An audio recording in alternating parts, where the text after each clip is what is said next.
뼈가 너무 적을 때 먼저 사이너스 어그멘테이션을 하고 임플란트를 식립하게 되는데요.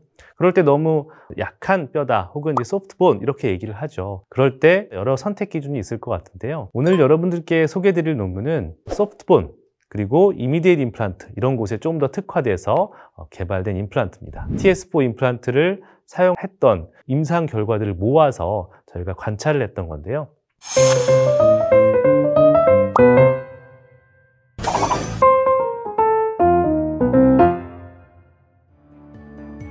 안녕하세요. 연세대학교 치과대학 이중석입니다. 저널 인사이드 이 채널을 통해서 선생님들의 임상에 도움을 드릴 수 있는 논문을 소개해 드리려고 합니다. 오늘 여러분들께 소개해 드릴 논문은 테이퍼드 임플란트, TS4 임플란트를 1년 6개월 동안 관찰한 결과인데요. 여기서는 RFA 수치, 임플란트 안정성 평가를 1차적으로 보았는데 한번 저희가 살펴보겠습니다. 이 연구는 코호트 스터디라고 하는 건데요. 코호트라고 하면 어떤 비슷한 특성을 가진 사람들의 집단을 관찰하는 연구를 말합니다. 이게 만약에 하나의 그룹일 수도 있고 뭐 2개, 3개의 그룹일 수도 있을 겁니다. 그 중에 여러 개의 그룹이 있다면 좀 비교가 된다면 더 좋은 결과가 되겠죠. 그런데 이 연구는 사실은 싱글 코호트라는 연구이긴 합니다. 임상 논문을 볼 때 에비던스 레벨이라고 하죠. 임상적 근거가 수준이 어느 정도 되는가 높다라고 한다면 하는 결과가 있을 때 이것들을 체계적으로 모아서 시스테마틱 리뷰를 했을 때 저희가 근거 수준이 높다라고 얘기를 하거든요.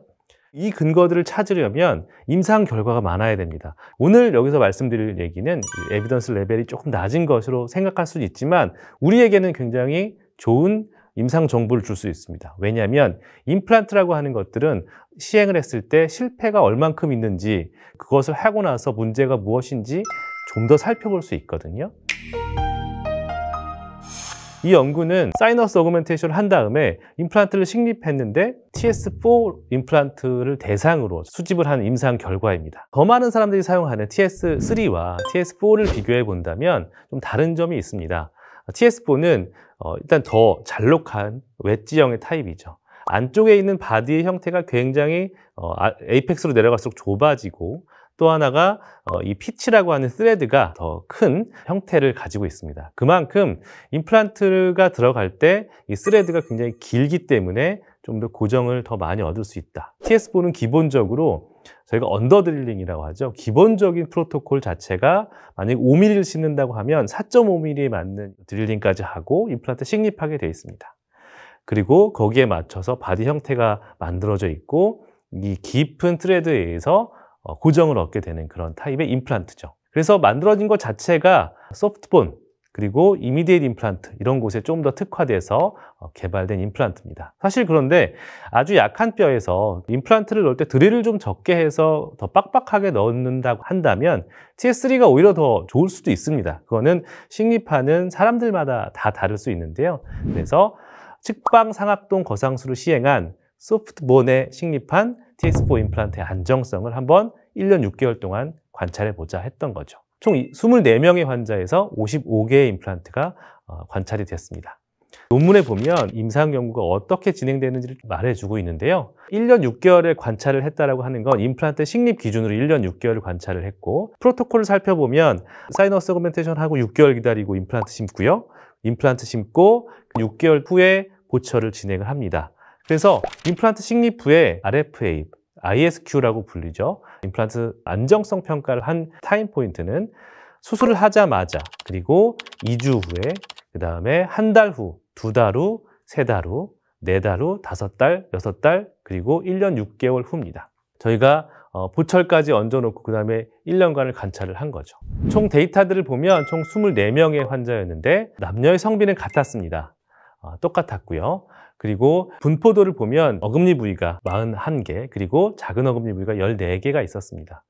그리고 저희가 이제 하나의 컨트롤된 스터디로서 다 원스테이지 임플란트를 하면 좋았겠지만 하다 보면 사실은 너무 고정이 완전히 좋지 않은 소프트한 상태가 있었을 수 있겠죠. 그런 케이스의 경우에는 임플란트 식립하고 그냥 서브머지를 했습니다. 그런 경우가 총 21개의 케이스가 있었고요.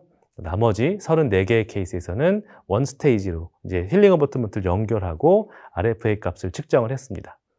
저희가 이식을 한 고리식 재료는 5가지 종류가 있었습니다.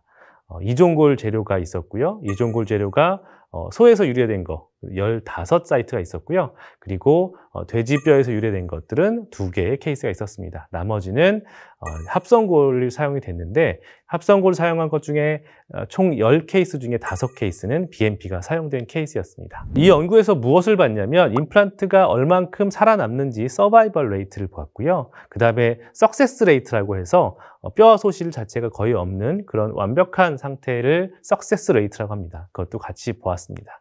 또 하나는 임플란트 주변의 골이 얼만큼 안정적인지 저희가 계측을 해봤고요. 임플란트 스테빌리티는 수술할 때부터 아까 말씀드린 대로 매달 측정을 해서 1년 6개월까지, 보철 이후에는 1년 후에 측정을 했고요. 그래서 1년 6개월까지 관찰을 했습니다. 결과를 보면 임플란트 서바이벌 레이트는 100%였고요. 저희가 석세스 레이트라고 하는 것은 95.56%를 보이고 있었습니다. 2개의 임플란트에서 약 2mm 정도의 골소실이 관찰이 됐는데 성공이다라고 하면 첫 1년에 1mm까지 골소실이 있는 것을 기준으로 하고 있어서 1년째에 약 2mm의 골소실이 있던 그런 케이스에서는 저희가 제외를 하다 보니까 95.56%가 석세스 레이트로 관찰이 되었습니다. 전체적인 평균 골소실은 0.2mm 정도로 매우 낮은 안정적인 결과를 보였고요. 저희가 임플란트 안정성 평가를 오스텔로 측정을 했을 때의 결과를 보면 식리프 초기에는 평균 68.4 정도가 나왔습니다. 원스테이지 같은 경우는 72.24, 썸머지 했던 그런 좋지 않은 경우에는 62.19 정도의 RFA 값을 보였습니다. 저희가 아무래도 중요하게 봐야 할 내용을 보면 TS4 임플란트가 이렇게 소프트본에 식립되고 나서 RFA 값이 어떻게 변하는지를 쭉 봤는데요. 원스테이지, 투스테이지 모든 임플란트를 합쳐서 본 것들인데요. 소프트본이기 때문에 프라이머리 스테빌리티가 굉장히 약했겠죠. 처음에는 약 60대의 결과를 보이고 있다가 점차 올라가서 약 한 달째부터는 매우 스테이블한 결과들을 보이고 있습니다. 약 70의 언저리의 RFA 값을 보이고 있다가 나중에 보철이 다 끝나고 1년 있다가 보철물을 이제 제거한 다음에 다시 한번 측정해 보면 약 한 80대까지 올라와 있는 것들을 확인할 수 있습니다. 우리가 보통 말할 때 프라이머리 스테빌리티가 조금 더 감소하고 세컨더리 스테빌리티가 증가하는 그 시점 때문에 한 달째는 이렇게 감소한다고 하는데요. 이 연구 결과에서는 그런 딥이라고 하는 한 달째에 보이는 떨어지는 구간이 잘 보이지 않습니다. 이 양상은 소스테이지 방법을 했던 임플란트에서는 언커버링을 해서 힐링 어버트먼트를 다시 연결하는 그 시기까지는 저희가 측정을 할 수 없었겠죠. 그런데 나머지 데이터들을 보면 매우 유사하게 흘러가는 것들을 알 수 있습니다. 그래서 약 한 달째쯤부터는 아마 비슷하게 RFA 값이 증가해서 올라가지 않았을까 예상하는 정도로 이렇게 똑같이 올라가고 있고요. 보철할 때 당시에 약 70에서 75 정도 보이고 있던 수치가 1년째는 80대로 올라가고 오히려 아주 안정적으로 유지된다는 것들을 확인할 수 있었던 데이터였습니다.